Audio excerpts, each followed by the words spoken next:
Bueno, espero estés listo para otro viaje más por la palabra del Señor, mientras vamos descubriendo el perfil y descubriendo la preciosa historia que Dios realizó con otro personaje más. Hoy vamos a ver la historia de un viejo conocido. Esta historia, al conocerla también, nos es más fácil explicar lo que es el contexto de la misma. Y es la historia de José. José siempre es un personaje que debe de hablar a nuestra vida en todo tiempo. Y Dios también estaba preparando a José para un nuevo comienzo. Su historia es una historia de la providencia de Dios para ir acomodando cada capítulo de su vida de tal manera que la conclusión, el final de esa vida, diera pauta, sirviera para un propósito más grande. Y hoy quiero que tú y yo veamos cómo la historia de José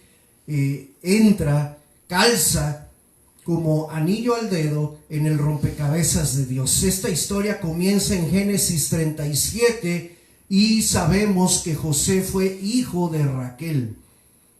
Raquel, la esposa de Jacob, Raquel, la oveja de Dios, que no podía tener hijos y que solo veía a su hermana Lea como tenía uno detrás de otro, y después todavía con sus siervas lograba tener más hijos. Lea tuvo en total 7 hijos de Jacob. Bilha, que era su sierva, tuvo 2. Silpa, que era la sierva de Raquel, ya desesperada Raquel, le dijo a Jacob: toma mi sierva y ten hijos con ella para que yo pueda sentirme mamá. Tuvo otros 2. Con eso ya llevamos un total de 11 hijos. Hasta el final Raquel pudo darle a Jacob al primer hijo de la esposa que amaba. Y ese primer hijo fue ni más ni menos que José. Y Raquel le puso por nombre José porque José significa añadidura. ¿Qué era lo que estaba pidiendo Raquel? Que el Señor me dé más hijos, me añada más. Y bueno, logró tener o alcanzó a tener a un segundo hijo que ya fue el final, a Benjamín. Ella le puso por nombre hijo de mi tristeza, porque cuando lo estaba dando a luz, al mismo tiempo ella se estaba muriendo. Pero Jacob, ya convertido en Israel, le cambió el nombre y dijo: no se va a llamar hijo de la tristeza o hijo de mi tristeza, se va a llamar hijo de mi mano derecha, y por eso le cambió el nombre a Benjamín. Bueno, Benjamín es otra historia. José es el hijo de la añadidura, ese que llegó para traer una alegría inconmensurable a Jacob y a Raquel. Así que José fue el primogénito de Raquel y vamos a ver su historia. Encontramos en el capítulo 37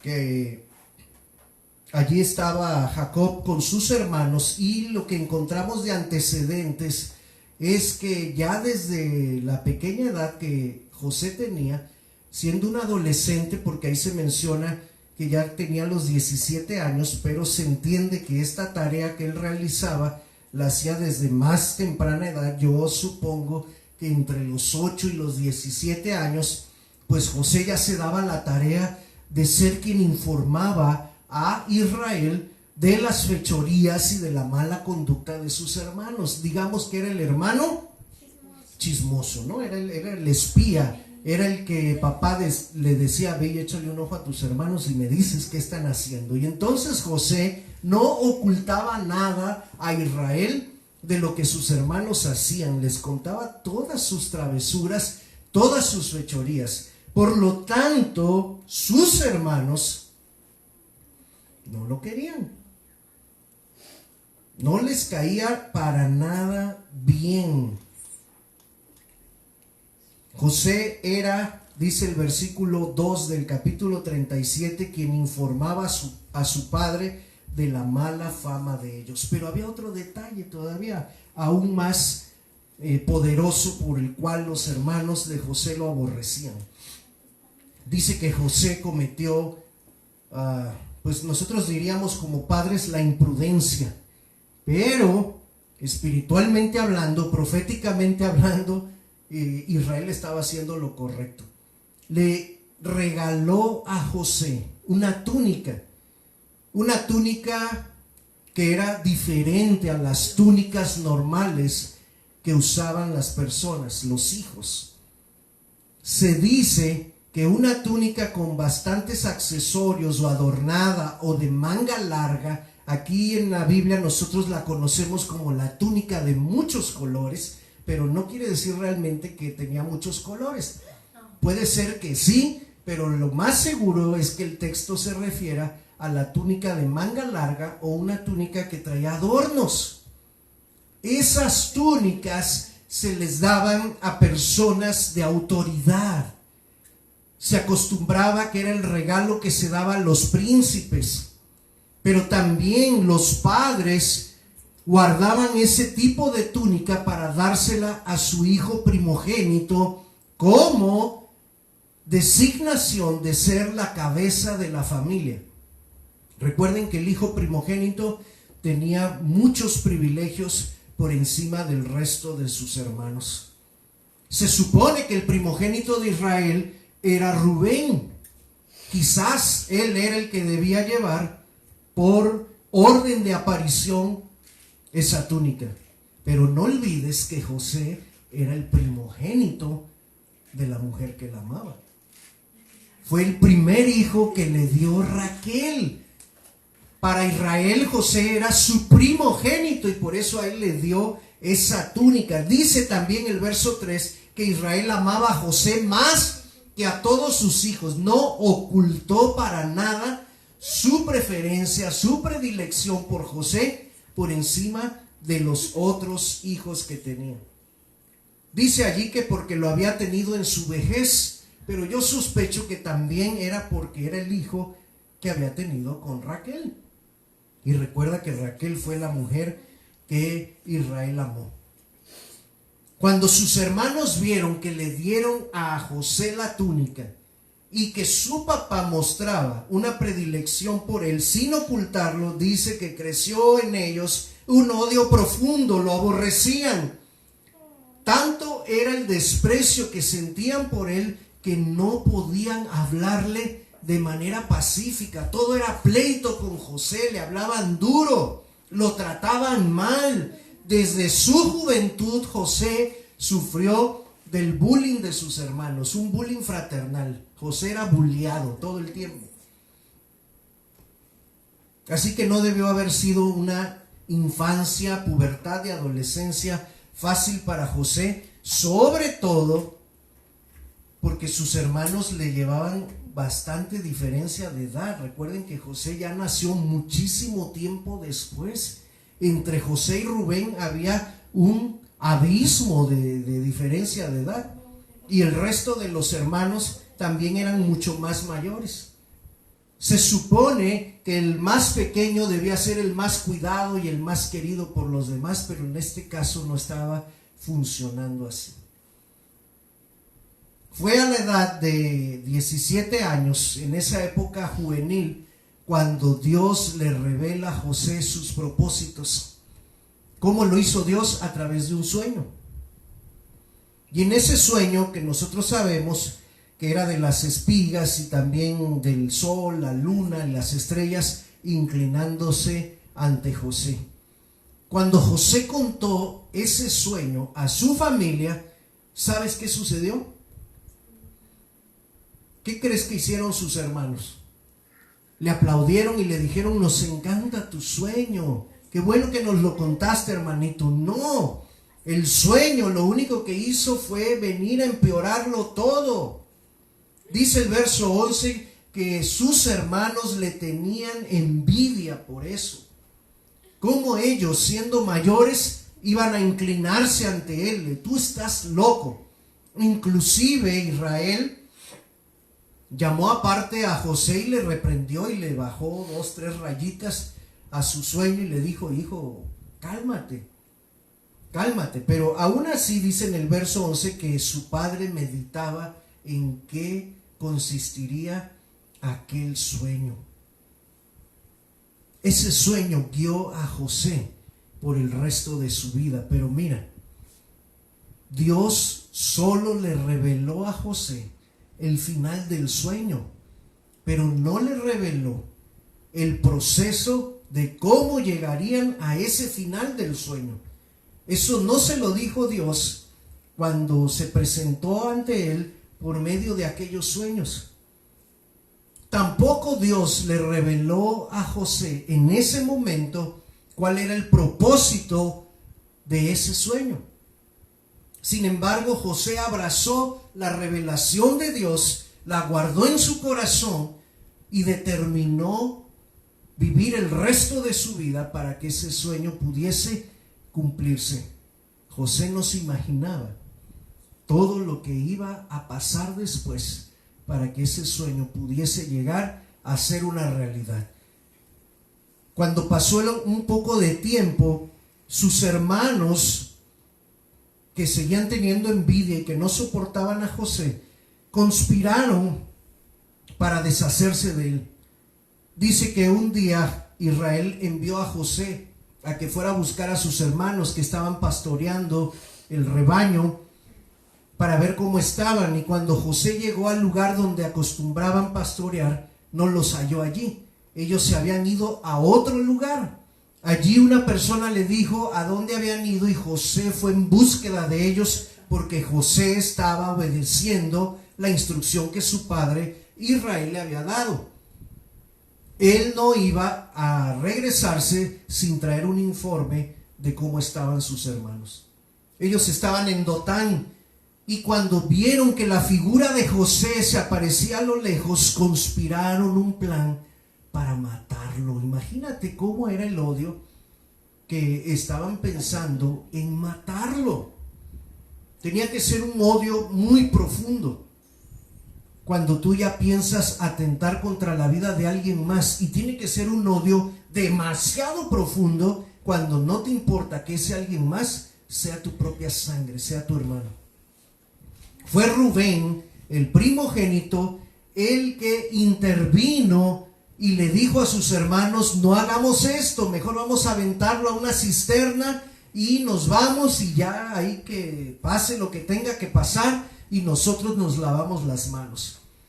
Rubén fue el que intercedió para que no lo mataran ellos mismos al instante de que llegara. Así que cuando llegó José, lo arrojaron a aquella cisterna con todo y túnica y empezaron a burlarse del soñador. Pero resulta que la cisterna no tenía agua, estaba vacía. Por lo tanto, José, lo único que estaba allí es que estaba atrapado, no se estaba ahogando ni nada. Rubén se alejó del grupo y el resto de los hermanos dijeron: ¿qué haremos ahora? Dice la Biblia que pasó por allí una banda de mercaderes, madianitas, ismaelitas, que iban rumbo a Egipto, gente que comerciaba de todo. Entre lo que comerciaba también era el tráfico de esclavos. Y ellos dijeron: pues ganémonos unos cuantos pesos con José, lo vendemos y de esta manera nos deshacemos de él, no lo matamos y ya vemos qué rollo le inventamos a nuestro papá. Por lo tanto, decidieron venderlo por 20 piezas de plata. El sueño de José no empezó para nada bien. ¿Qué está sucediendo aquí?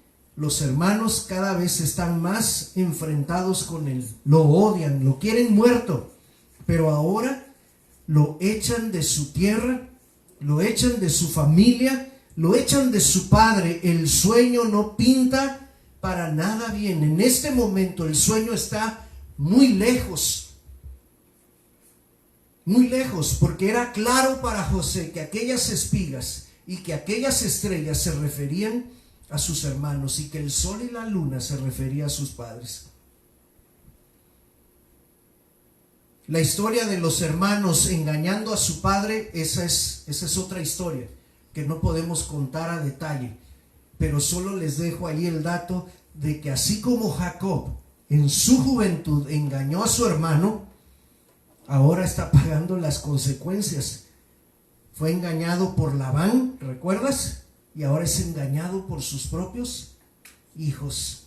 Los hijos le inventaron un cuento de que las fieras del campo vinieron y lo despedazaron. Y dice que Israel lloró y lloró y se puso muy triste por la muerte de su amado hijo, hasta que pasado el tiempo se consoló.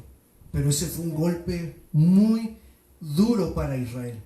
Mientras tanto, a la edad de 17 años, José es llevado a Egipto, y ahí en Egipto cae en la casa de Potifar, un alto funcionario de Egipto. Y este hombre lo lleva como un esclavo, porque él lo compra, se lo llevan a él, lo compra y lo tiene en su casa para hacer los quehaceres, como todo esclavo.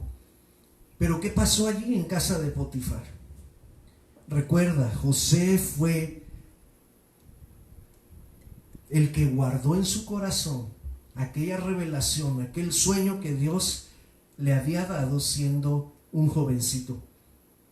Y él no se amargó, él no se puso a quejarse de su situación actual. Empezó a trabajar y lo hacía con tanto esmero y lo hacía con tanta dedicación que a todos en casa de Potifar fue notorio que José era diferente a los demás, que Dios estaba con él.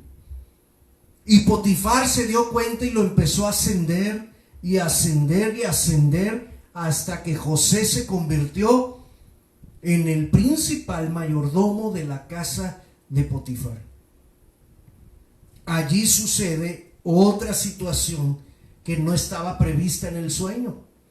En el sueño Dios nunca le reveló esta situación, no le reveló que iba a ser vendido a Egipto, no le reveló que llegaría a casa de Potifar, y tampoco le reveló que allí estaría una mujer seductora. Aquella mujer, la esposa de Potifar, empezó a poner sus ojos en el mayordomo hebreo que se destacaba por encima de todos, y empezó a acosarlo. Y su acoso no era solo un coqueteo para flirtear con José. La mujer estaba ardiendo en pasión por el joven hebreo. Ella quería tener relaciones con José. No era una cuestión de broma, de humor, de relajito, era algo serio. Y como José se rehusaba, José era íntegro, José amaba a Dios, y él le decía a la mujer: yo no puedo hacer eso, porque eso sería traicionar no solo la confianza de mi amo, que me ha puesto por encima de todo aquí en su casa, eso sería abusar de su confianza. Pero no solo lo estaría traicionando a él, me estaría traicionando a mí, y estaría traicionando por sobre todas las cosas al Dios a quien yo amo.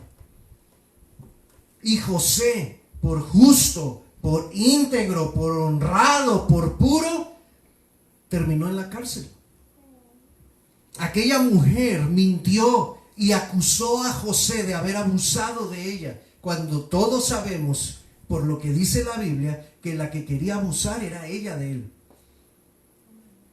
Pero José no quiso defenderse, José no quiso acusarla a ella, no quiso causarle un dolor a su amo. Prefirió callar y dejar todo en las manos de Dios. Y Potifar lo que hizo fue echarlo de su casa. ¿A dónde lo mandaron? El delito de adulterio pues se pagaba con la vida, pero como no estuvo comprobado, porque solo fue acusado de intento, el intento de adulterio, ese se pagaba con cárcel. Así que José fue llevado a la cárcel. ¿Cómo va el sueño hasta aquí? ¿Cómo va pintando? ¿Quién se está inclinando ante José? Nadie. Y sin embargo vemos que José permanece puro, permanece íntegro, permanece sometido a Dios. Aún allí en la cárcel, en vez de renegar, en vez de quejarse, en vez de maldecir, José vuelve a hacer lo mismo que hizo en casa de Potifar.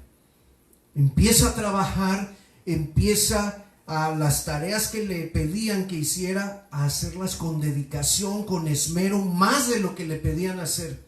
Y el jefe de los carceleros empezó a fijarse en José y lo pone a cargo de toda la prisión y de todos los prisioneros. Era tal la confianza que el hombre tenía con José que ni siquiera le pedía cuentas. Verso 23 del capítulo 39. No necesitaba atender el jefe de la cárcel cosa alguna de las que estaban al cuidado de José, porque Jehová estaba con él y lo que él hacía, Jehová lo prosperaba.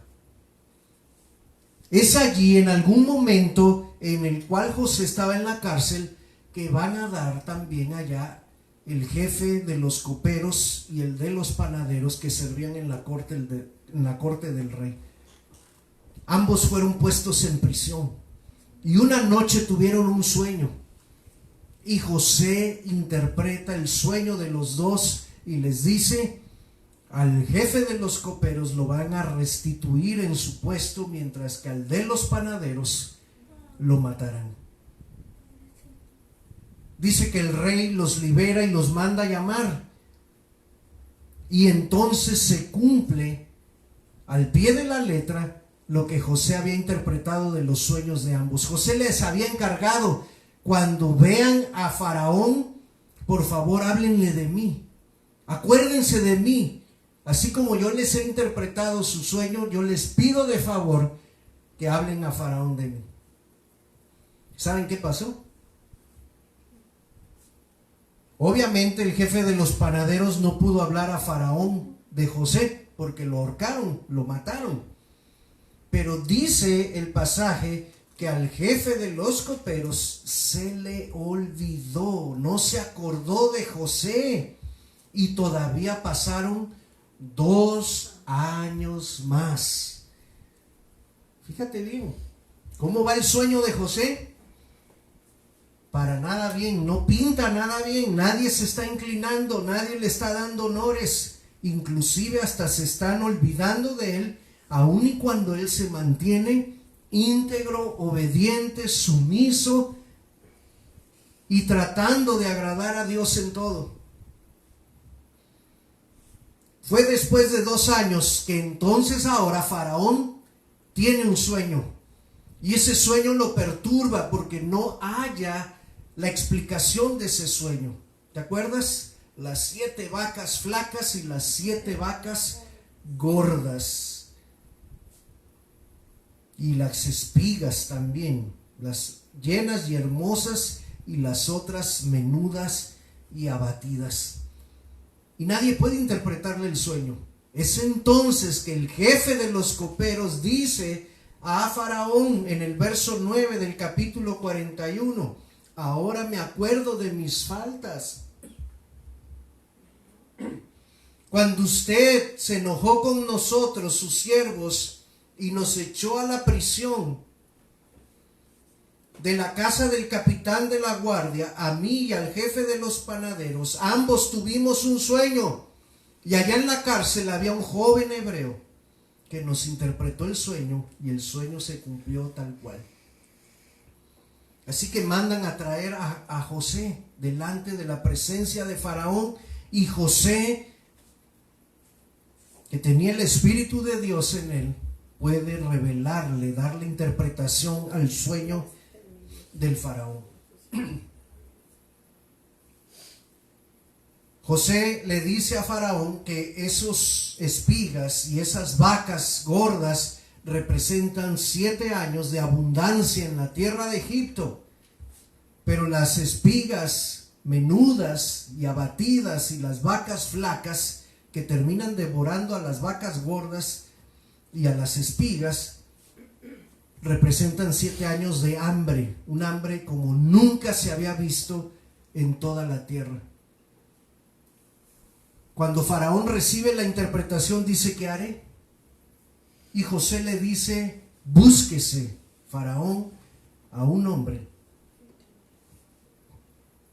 que comprenda esta situación, que administre los recursos, que sea de su confianza, para que pueda iniciar un programa de recolección y almacenamiento de semillas, de tal manera que en los años de abundancia podamos ahorrar para tener cuando vengan los tiempos de hambre. Y Faraón dice: me parece perfecto. ¿Dónde hallaremos a un hombre así? Y todos en la corte real dicen: pues aquí está José. José reúne ese perfil, él reúne esos requisitos. Y Faraón dice: estoy de acuerdo. Y entonces pone su sello y designa a José como gobernador de todo Egipto. ¿Cuántos años tiene José? Cuando ha llegado esta situación, José tiene 30 años. Génesis 41, 46. Y era José de edad de 30 años cuando fue presentado delante de Faraón, rey de Egipto. Entre su sueño y su reconocimiento y su designación como gobernador pasaron más o menos 13 años. Pero esos 13 años fueron muy difíciles, porque José los pasó humillado, escondido, aprisionado, olvidado, encarcelado, con la reputación por los suelos, pensando que había querido abusar de la esposa de un general, de un hombre, un funcionario muy importante de Faraón, lejos de su familia, y el sueño no parece cumplirse. Pero bueno, empieza a cambiar algo. Pasan los 7 años. Así que a esos 13 agrégale 7 años. Ahora ya han pasado 20 años desde que José tuvo aquel sueño. José se afirma como gobernador de Egipto. José se casa con una muchacha egipcia, hija de un sacerdote. José empieza a formar su familia. Le nacen Efraín y Manasés. Manasés significa he olvidado, y Efraín significa soy fructífero. Y les puso esos nombres porque José ahora, en la situación que está viviendo, dice: el pasado quedó atrás, he olvidado lo que mis hermanos han hecho, y soy ahora fructífero porque Dios me ha bendecido en esta tierra. José sigue siendo fiel al Señor. Por causa del hambre, ahora empiezan los 7 años del hambre, y en los primeros años la familia de Israel y sus hijos, los hermanos de José, ya están padeciendo la situación crítica de la hambruna en todo el mundo, en toda aquella región. Dice que llegó hasta oídos de Israel que en Egipto había comida.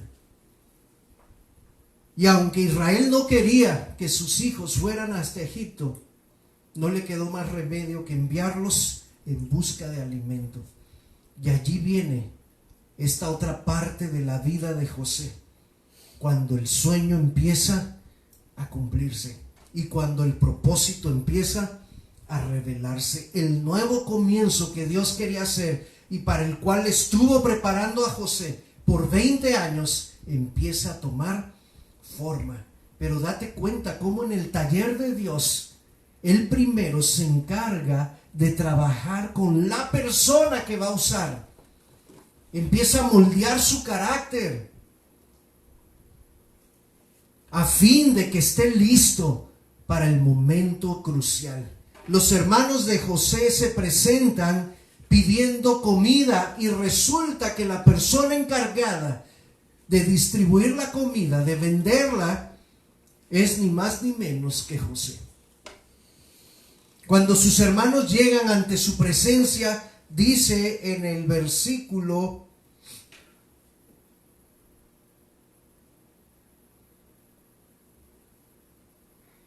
6 del capítulo 42, José era el señor de la tierra, quien le vendía a todo el pueblo de la tierra. Y llegaron los hermanos de José, ¿y qué dice allí en el verso 6? Al ver al señor que se encargaba de vender la comida, dice que se inclinaron a él, rostro a tierra. ¿Qué está sucediendo allí? El sueño que José había tenido ahora está cobrando vida. Ahora, hermano, aquí viene el nuevo comienzo, aquí viene la parte crucial. 20 años después, Dios permite que José vuelva a encontrarse con sus hermanos, esos que le hacían bullying, esos que se burlaban, esos que lo odiaban, esos que no podían hablarle pacíficamente, esos que conspiraron en matarle, esos que lo vendieron por 20 piezas de plata, esos que lo alejaron de su padre y de su familia. José tenía autoridad en ese momento como para decir: echen a esta gente fuera de mi presencia y córtenles la cabeza, mátenlos. Era el momento de la venganza, era el momento de hacer justicia por su propia mano.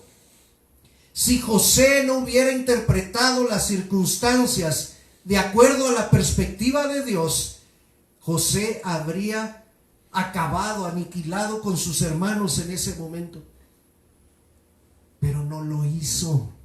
No lo hizo porque esos 13 años entre casa de Potifar, entre la cárcel, sirvieron para moldear su corazón. Esos 7 años administrando las riquezas de Egipto le habían dado a José una perspectiva nueva. Recuerda que sus 2 hijos eran testimonio vivo de cómo José interpretaba sus circunstancias. Dios me ha hecho olvidar y Dios me ha hecho ahora fructífero. Y esta manera en la cual Dios me ha bendecido, tengo que buscar la forma de que otros también reciban esa bendición. Empieza todo un juego allí de José con sus hermanos, de esconderles copas, de ponerse duro, de no rebelarse a ellos. Él los reconoció desde el primer momento, pero sus hermanos a él no lo reconocieron. Ya había pasado muchos años, y recuerden que los egipcios cambiaban su rostro porque aún los funcionarios hombres usaban una ropa muy diferente a los hebreos. Se maquillaban, se ponían aquí las cejas con su rímel y su delineador, perdón, y los ojos oscuros y todo esto. Entonces para ellos era difícil reconocer a José, pero José sí los reconoció y empezó un juego para ir poco a poco calándolos, para ir poco a poco poniéndose al corriente de cómo estaba su familia. Hasta que en el capítulo 45 dice que José no lo soportó más y entonces se rebeló a sus hermanos, se dio a llorar a gritos y le dijo a sus hermanos: yo soy José, ¿aún está vivo mi padre? Y sus hermanos se quedaron perturbados, no sabían qué estaba pasando, tenían temor ahora. ¿Qué dice José en el verso 4? Ellos tenían justa razón de tener miedo, porque ahora se están dando cuenta que sus vidas corren peligro real. ¿Cuál es la respuesta de José en el verso 4? Al ver que ellos están turbados, que tienen temor, les dice: acérquense a mí. Acérquense a mí. Yo soy José, su hermano, al que vendieron para Egipto. No estén tristes, no les pese haberme vendido acá, porque para preservación de vida me envió Dios delante de ustedes. Hermano, aquí está el nuevo comienzo. A veces los nuevos comienzos requieren perdón, requieren reconciliación, requieren darle una oportunidad a aquellos que nos ofendieron, a aquellos que nos traicionaron, a aquellos que abusaron de nuestra confianza. José interpreta sus circunstancias desde la perspectiva de Dios y les dice que no les pese lo que hicieron, porque todo era parte del plan perfecto de Dios. Dios sabía que en años futuros habría hambre. Y si ustedes no me hubieran vendido, yo no estaría en la posición que estoy ahora para poder preservarles la vida a ustedes y a mi padre.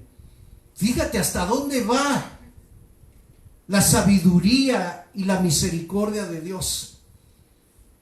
Dios le había prometido a Abraham que iba a formar una nación, iba a engendrar un pueblo de las entrañas de Abraham. E hizo un pacto con Abraham y le dijo: haré de ti una gran nación. Y esa nación se iba a llamar Israel, como el nieto de Abraham, como el padre de José. Y esa nación se iba a formar con los hijos que Jacob, Israel, tuvo con Lea y con Raquel.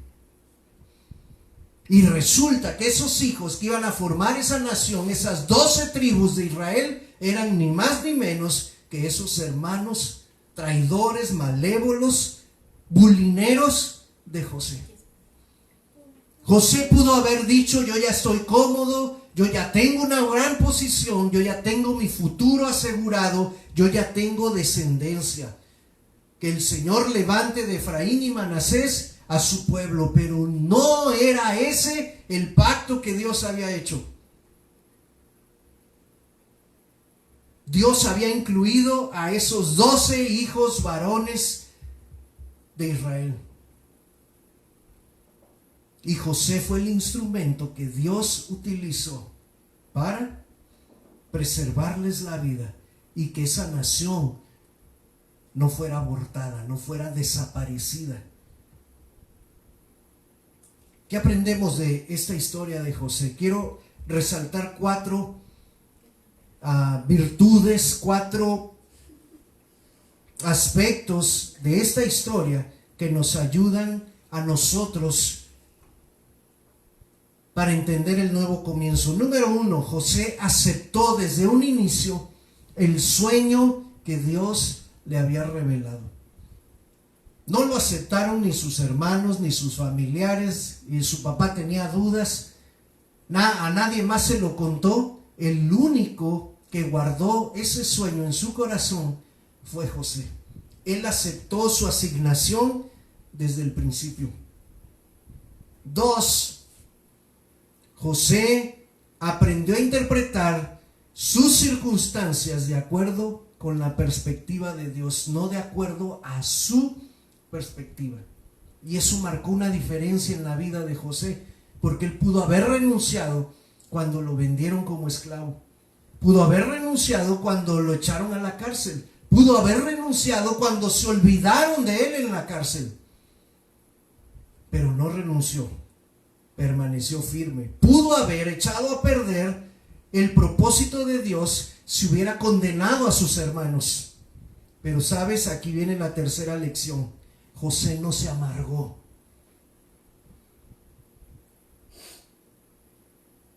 Él decidió permanecer siendo alguien dulce en vez de alguien amargo. José prefirió ser, a ver, dígame una fruta que sea dulce, un rico platanito o una manzana dulce. Una fresa. No, la fresa es más amarga. Un mango. José prefirió ser un mango, dulce, jugoso, antes que convertirse en un amargo limón.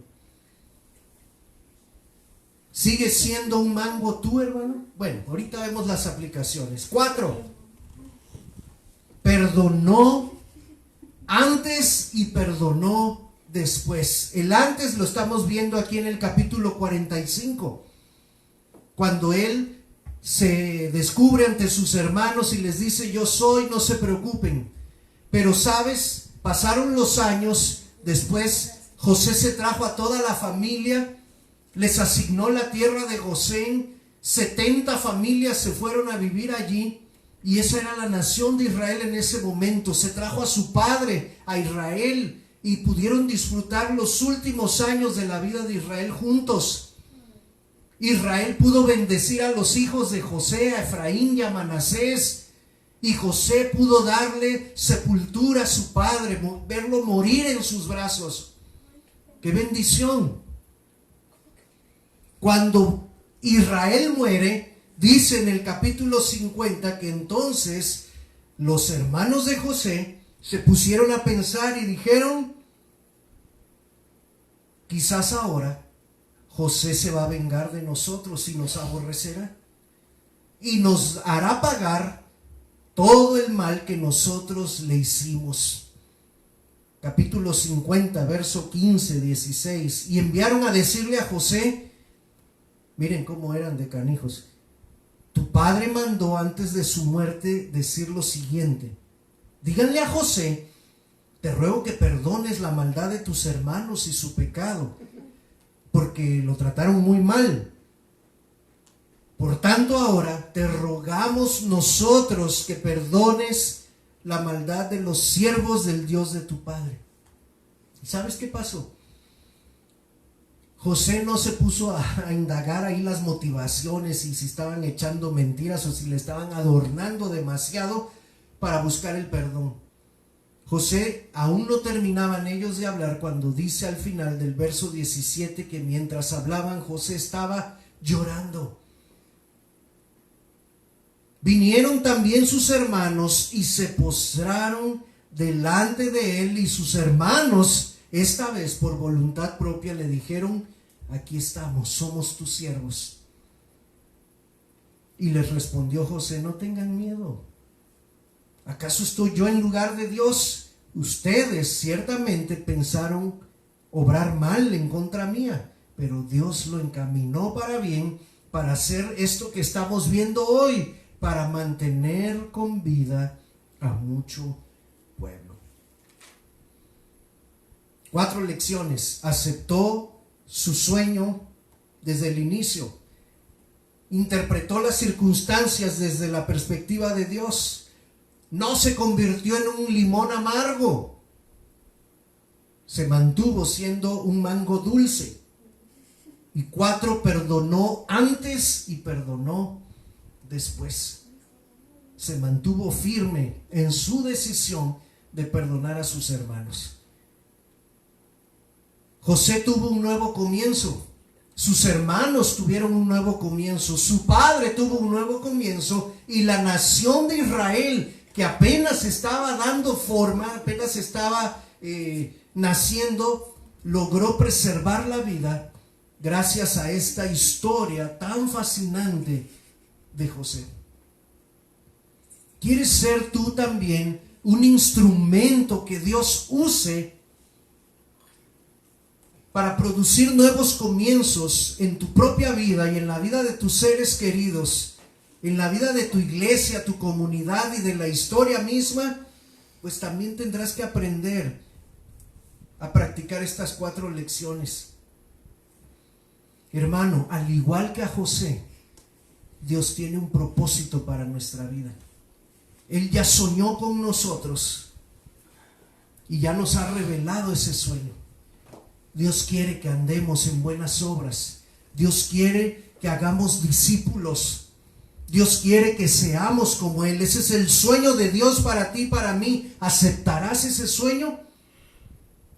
¿Lo abrazarás como lo abrazó José? ¿Será la guía para el resto de tu vida?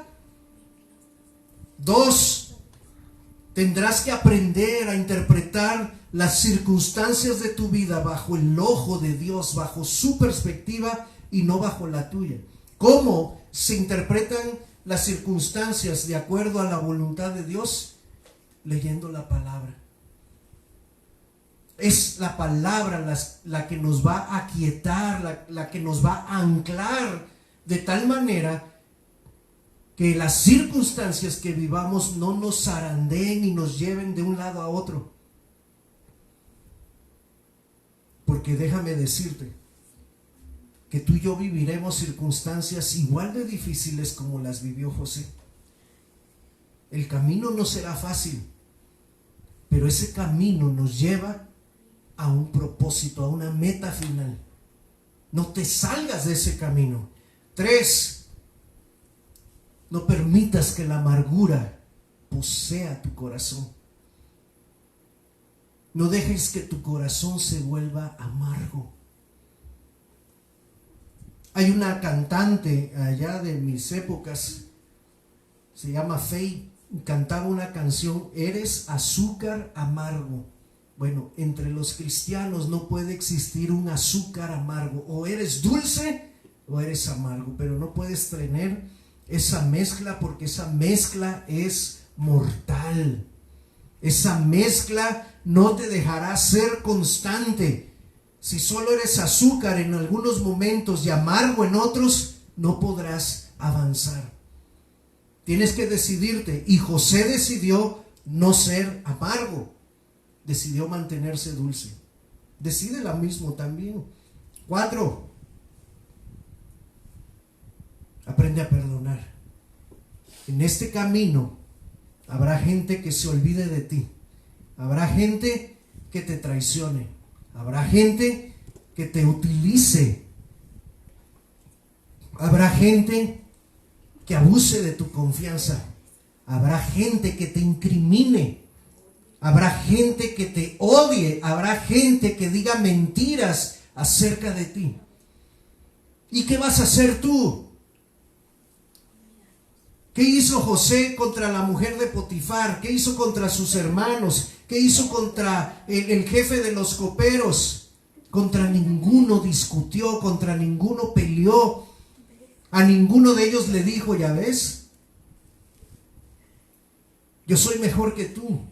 Él mantuvo una actitud humilde y aprendió a perdonar. Tú y yo tenemos que aprender lo mismo. Si queremos un nuevo comienzo, tenemos que aplicar estas 4 lecciones de la vida de José. ¿Qué importancia tiene esta historia en el resto de la historia del plan de Dios? Si José no hubiese cumplido su propósito, entonces la nación de Israel se hubiera perdido. José fue la provisión de Dios, el instrumento que Dios quería utilizar para mantener con vida a su pueblo. Para eso sirvió la vida de José, para un bien mayor, para un propósito más grande. Y esa fue la razón por la cual tenemos esta historia en la Biblia. Es una historia hermosa y es una historia de un hombre dedicado y fiel, que abrazó su sueño, que mantuvo su sueño vivo, que persiguió ese sueño hasta verlo cumplido. No te rindas, no desistas, no des marcha atrás. Continúa avanzando a aquello que Dios reveló acerca de ti. Señor, en esta mañana te alabamos por la vida de José, que nos deja una lección preciosa en lo individual, en lo familiar, pero también en el contexto de lo que tú hiciste en la historia de tu pueblo Israel. Lo mismo queremos para nosotros, y sabemos que el precio a pagar será igual de costoso como le costó a José, Señor. Tendremos que lidiar con diferentes circunstancias, con personas que nos traicionen, pero Padre, ayúdanos a abrazar este sueño. Ayúdanos a interpretar las circunstancias desde tu perspectiva. Ayúdanos a no amargarnos. Ayúdanos a perdonar. En el nombre de Jesús te lo pido. Amén.